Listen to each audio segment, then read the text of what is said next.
एक छोटे से गांव में, जहां खेत हरे भरे थे और नदियां धीमी गति से बहती थीं, राजू नाम का एक लड़का रहता था। राजू बहुत गरीब था, लेकिन उसके सपने बड़े थे। वह गांव के स्कूल में पढ़ता था और हमेशा कक्षा में प्रथम आता था।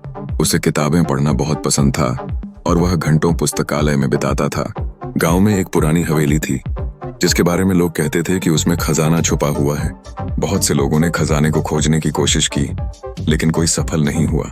राजू को कहानियां सुनना बहुत पसंद था और उसे हवेली और खजाने की कहानी बहुत रोचक लगती थी। एक दिन राजू ने फैसला किया कि वह भी खजाने की तलाश करेगा।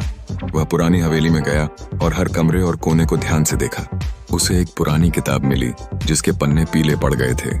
किताब में हवेली और खजाने के बारे में लिखा था। किताब में एक पहेली भी लिखी थी, जो खजाने का रास्ता बताती थी। राजू ने पहेली को ध्यान से पढ़ा और उसे हल करने की कोशिश की। कई दिनों तक सोचने के बाद उसे पहेली का जवाब मिल गया। पहेली के अनुसार खजाना हवेली के सबसे पुराने पेड़ के नीचे छुपा हुआ था।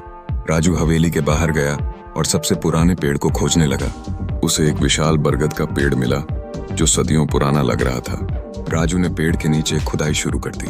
काफी देर खुदाई करने के बाद उसे एक संदूक मिला। संदूक बहुत भारी था और उसे उठाने में राजू को बहुत मुश्किल हुई।